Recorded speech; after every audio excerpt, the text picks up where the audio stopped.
Hola, ¿qué tal? Mi nombre es Karen Torres, soy directora del área de difusión del Centro de Estudio de Derecho Tributario de la Universidad de San Martín de Porres, CEDETRI, y les damos la bienvenida al primer episodio de nuestro podcast Tributum CEDETRI, espacio en el que analizaremos las últimas normas emitidas en materia tributaria. El día de hoy nos comentará acerca del decreto legislativo 1623 el doctor Juan José Acereto, quien es abogado por la Pontificia Universidad Católica del Perú, con máster en gestión de firmas jurídicas y marketing estratégico por ISD Law and Business School de España, y actualmente es socio en el área tributaria, comercio exterior y aduanas del estudio Susunaga y Acereto Abogados. Bueno, agradecemos mucho su presencia en nuestro primer podcast. Coméntenos cómo se encuentra.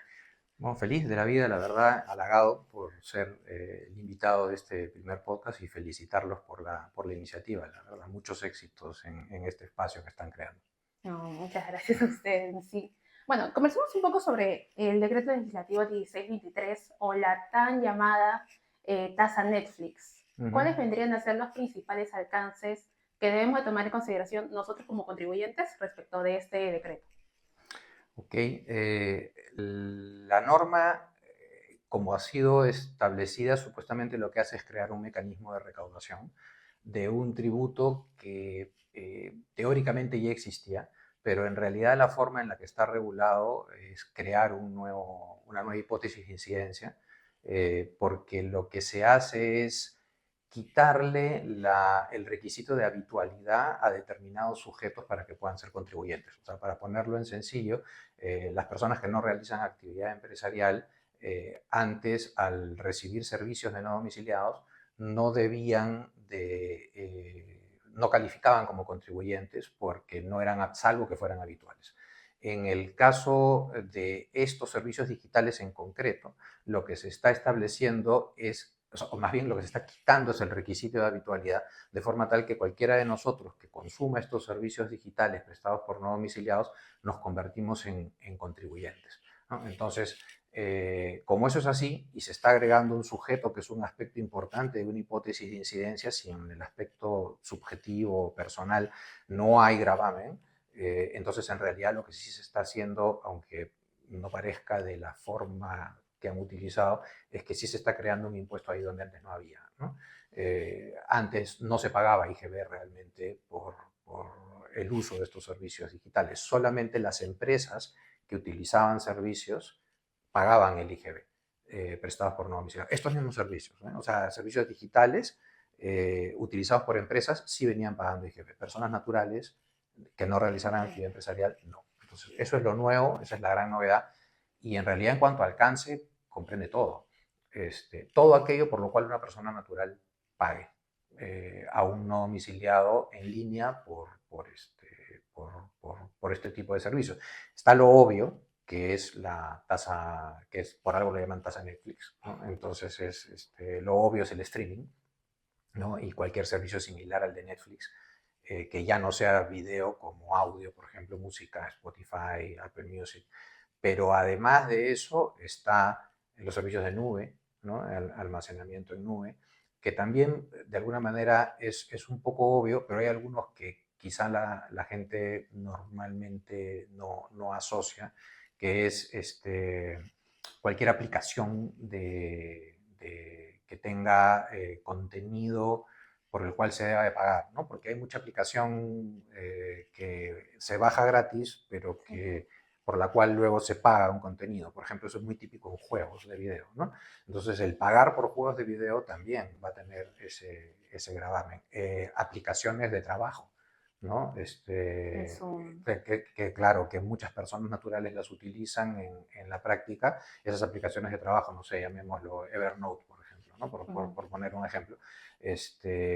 También se va, si es que se utiliza la versión paga, porque siempre debe haber una versión gratuita con menos funciones, si se utiliza la versión paga va a tener un gravamen. Se habla mucho de Uber o de servicios Con de ese intermediación. tipo, Sí. como intermediación. Amazon, porque es intermediación entre vendedor Airbnb o también. comprador Airbnb. Esos son los que han sonado más, ¿no? Pero hay otros que son un poquito más, digamos, no tan notorios, que la gente no lo tiene en la mente, como los juegos o las aplicaciones o las herramientas de trabajo, ¿no? Esas también van a ser. En realidad es cualquier pago que uno haga por un servicio a través de una aplicación. Claro, es curioso porque de una u otra manera el hecho de grabar con la tasa del 18% incrementa mucho, bueno, en el 18, lo que nosotros vayamos a pagar por adquirir y utilizar esas plataformas digitales. Es decir, por ejemplo, si yo tengo Netflix y pago por un paquete de 30 soles, Ujú, yo voy a tener que pagar adicionalmente el 18% que vendría a ser del IGB. ujú. Entonces, si es cierto, yo lo pago. ¿Cuál vendría a ser el método de recaudación que está implementado en este decreto legislativo? Ok, ahí de repente habría que hacer una precisión antes, porque el IGB es un tributo bastante económico.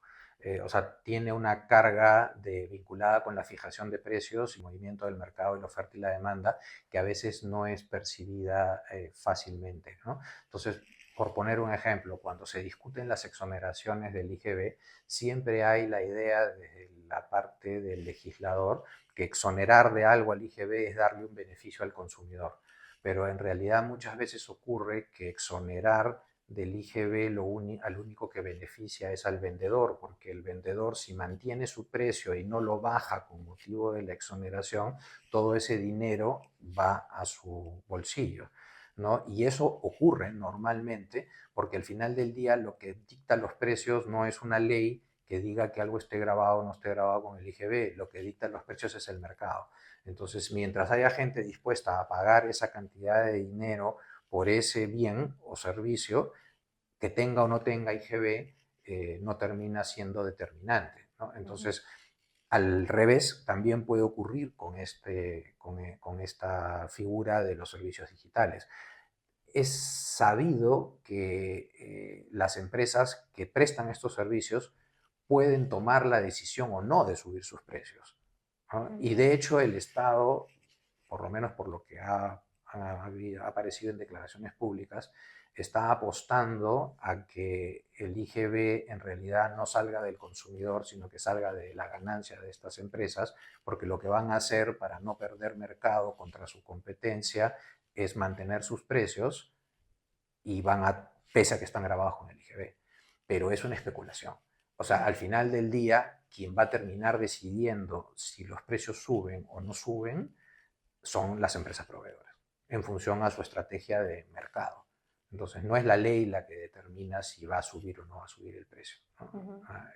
Eso creo que es importante aclararlo antes, ¿no? O sea, podrían subir como podría que no.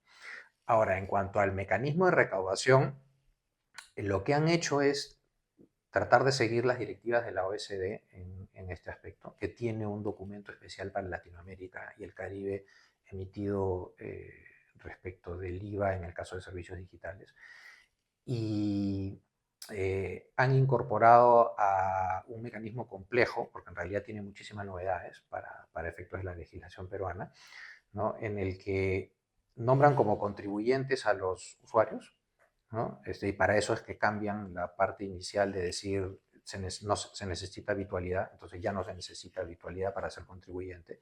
Pero eso no va a querer decir que cada uno de nosotros que use estos servicios va a pagar el IGB, o sea, va a tener que presentar una declaración jurada y pagar el IGB, sino que qué es lo que pasa con las empresas que utilizan servicios de no domiciliados, ¿no? Una empresa cuando contrata a un no domiciliado, usa sus servicios, es la empresa peruana la que tiene que declarar y pagar ese IGB. En el caso de las personas naturales eso no va a ocurrir, para empezar porque sería un tema de muy difícil control hasta para la administración, ¿no? Y lo que han hecho es nombrar como agentes de retención o de percepción, dependiendo del caso, a los propios proveedores, lo cual es una figura totalmente nueva en el derecho peruano. Eso no ha existido antes, que un no domiciliado sin domiciliarse se pueda registrar en el RUC y ser contribuyente es una novedad absoluta. Por eso es que han tenido que modificar también las normas del RUC, ¿no? Para poder de alguna manera flexibilizar la importancia tan fuerte que normalmente esas normas le han puesto al domicilio, ¿no? Porque el domicilio es básico cuando uno se inscribe en el RUC. Entonces, eso le han bajado la intensidad en el caso de no domiciliados para permitir que empresas como Netflix, Amazon, Airbnb puedan registrarse en el RUC sin domiciliarse, ¿no? O sea, sin que eso suponga que tengan un establecimiento permanente en el Perú o que tengan un domicilio. Y claro, han previsto, y ahí hay mucho debate, han previsto que para aquellos casos en los cuales estas empresas se nieguen a registrarse o que incurran en algún tipo de incumplimiento, como 2 meses, por ejemplo, Ujú. ¿no? Sin sin declarar y declarar, pagar, entren a tallar los facilitadores, que son básicamente intermediarios financieros, ¿no? los Y bancos. los bancos, ¿no? Que terminan siendo terceros que están involucrados porque no están dentro de la operación, ¿no? Ujú. Pero como de alguna manera manejan medios de pago, terminan involucrados en el mecanismo de recaudación como facilitadores. Y ahí hay un montón de problemas en realidad vinculados con ese último punto, ¿no? Sí, es curioso porque es la primera vez que veo que un facilitador de pago es un banco. Uh Y -huh. por lo que he leído, eh, está muy relacionado a ser también agente de retención, agente de percepción, cuando nosotros pagamos con tarjetas de crédito, Uh -huh. cuando pagamos con tarjetas de débito, Uh -huh. sin meter el proveedor no domiciliado. Correcto. O sea, digamos, el proveedor no domiciliado de servicios digitales. Ajá, Sí, claro, pero hay otros agentes. En realidad el problema es muchísimo más amplio, sí. porque allí está el emisor de la tarjeta de crédito. Visa, por ejemplo, Mastercard y demás, también está involucrado de alguna manera y no lo están considerando para nada dentro del esquema, Ujú. ¿no? Al tarjetaviente como sujeto de un contrato bancario que está regulado por la SBS, por ejemplo, eso tampoco lo están considerando, ¿no? Porque le están autorizando a un banco a que haga un cargo directo por mandato legal sin que el tarjetaviente lo autorice, Sí. ¿no? Entonces, hay problemas que yo creo que no han sido previstos, que van a forzar o que fuerzan a los bancos a eh, romper contratos o a incumplir contratos o a modificar contratos antes de poder actuar de la manera en la que la ley les está diciendo que actúen, ¿no? Y además, para los bancos, esto implica un costo mayúsculo de reestructuración de sus sistemas, ¿no? Además de que tiene la norma para algunos casos, muy notoriamente el caso de el servicio subyacente o la intermediación, ¿no? O sea, el caso Amazon o el caso Airbnb y el caso Uber, por ejemplo, ¿no? Que son casos en los cuales la norma está, o sea, lo que se busca grabar no es la operación que subyace, ¿no? Sino es la operación, es la comisión del intermediario que le cobra al vendedor o que le cobra Una comisión a cobrar. adicional. Y eso hay una parte que incluso cuando intervienen los bancos, la norma la presume, ¿no? O sea, lo que dice es que se va a fijar una tasa de entre 0,5 y 50% para que la fije el reglamento, ¿no? Lo cual ya tiene un viso también de como de constitucionalidad discutible, ¿no? O Sí. sea, ¿cómo es esto de que el reglamento puede fijar tasas, Ujú. ¿no? Y que son tasas presuntivas, además, porque ni siquiera eso es simplemente para calcular cuánto del monto pagado representa el servicio de intermediación, el título presunto, ¿no? Ujú. Entonces, y eso le están pidiendo al banco que el banco lo aplique, ¿no? Y que lo aplique, o sea, lo cual implica una modificación sustantiva de sus sistemas, implica modificación previa de sus contratos. Actuar directamente sin modificar esos contratos va a suponer que ellos incumplan los contratos que tienen con Visa, con Mastercard, con el tarjetaviente, Ujú. etcétera, etcétera. Entonces, es un problema que yo creo que no lo han dimensionado correctamente, ¿no? Y bueno, por eso es que de repente nos sorprende que haya tanto proyecto dando vueltas tratando de derogarlo, ¿no?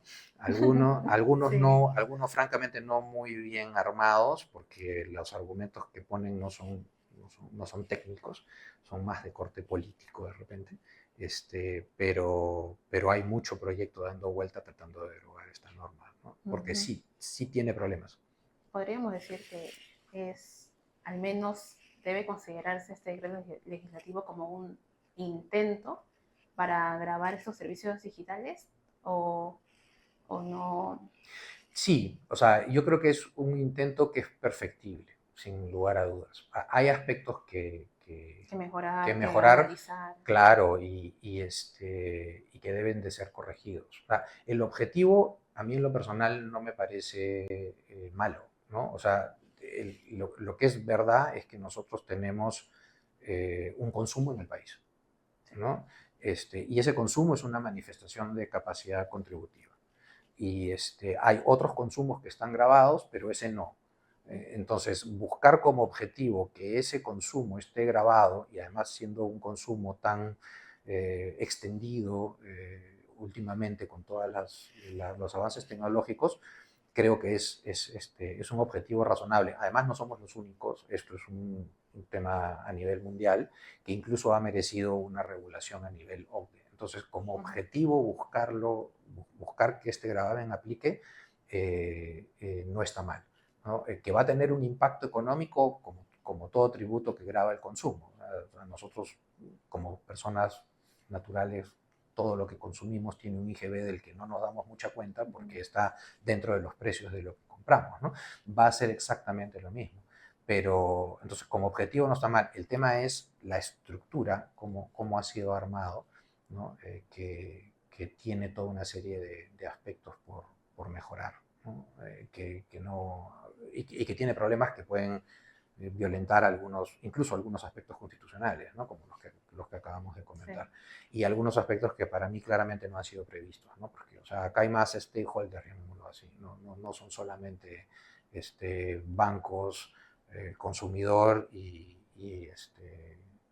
proveedor del servicio digital, ¿no? Si el esquema queda, y eso es algo que, por ejemplo, la OCDE establece, o sea, la OCDE sí señala que a estos sujetos proveedores de alguna manera se encuentre un mecanismo para hacerlos tributar directamente en el país. Y eso es lo que hace la norma al nombrarlos como agentes, ¿no? Pero la parte que no, de alguna manera, es una recomendación, pero no un mandato, como directriz OCDE, es la parte de la intervención, por ejemplo, del facilitador y del banco, ¿no? Ahí detrás de eso es que hay toda una serie de problemas, creo, que no han sido lo suficientemente bien analizados, ¿no? O sea, como de repente la forma más fácil de entenderlo, quizá la parte del contrato entre los bancos y Visa es un tema que no sea mucho del conocimiento público, pero la parte que sí es bastante clara es que yo como tarjetaviente soy el que autoriza que me cargan y que no me cargan dentro de la tarjeta, Sí, ¿no es cierto? Entonces, ¿cómo es esto que de repente aparece un cargo que yo no he autorizado? ¿No? Que es lo que va a ocurrir si es que yo contrato un servicio de un streaming no domiciliado que no se registra en el RUC. en el RUC, Y ¿no? tampoco. Y claro, entonces yo le voy a contratar, no sé, pues por 30 soles mensuales una suscripción y de repente a mí me va a aparecer 30 más 18 porque el banco está obligado a ponerme los 18 sin que yo lo haya Claro. autorizado. Bueno, veamos qué es lo que Es le eso. depara este decreto legislativo, porque en realidad tiene muchos aspectos que se nota que no se ha considerado, pero es, es un intento para irnos a ese lado de la tecnología en sí y empezar a establecer normas respecto al mismo. Sí, sí, sí. No, es un tema complejo al que hay que avanzar, pero la norma necesita perfeccionarse. Hay aspectos que creo que necesitan verse desde una perspectiva técnica antes de que la norma entre en vigencia. Ya postergaron una vez, Sí. ¿no? Porque esto entra en vigencia el 1 de octubre, ¿no? Ujú. Lo han postergado a 1 de diciembre. Yo creo que no alcanzan tampoco. Vamos a ver qué ocurre, pero yo creo que no alcanza. Y hay movimiento alrededor, ¿no? Porque creo que ya van por el segundo proyecto presentado para Ujú. derogarlo y no sé si eso va a generar algún tipo de reacción del lado del Ejecutivo, que es el que está buscando que la norma entre en vigencia, fuera de que además faltan normas complementarias, ¿no? O sea, no hay reglamentos que todavía no han terminado de salir. Ujú. Así Bueno, que vamos a esperar qué ocurre. sí. Bueno, doctor, Agradecemos mucho su tiempo, su explicación y sus comentarios respecto a ese decreto legislativo. Vamos a ver qué es lo que sucede en las próximas semanas, en los próximos meses. Y bueno, esperamos contar con usted para un siguiente evento del centro. Encantado. Como les digo, yo estoy muy halagado de haber sido elegido como el primero en participar en este podcast y a disposición para cualquier otra oportunidad. Encantado. Muchas gracias. Gracias a ustedes. Bueno, eso ha sido todo por hoy. Los invitamos a seguirnos en nuestras redes sociales y los esperamos en el próximo episodio de nuestro podcast Tributum CDT.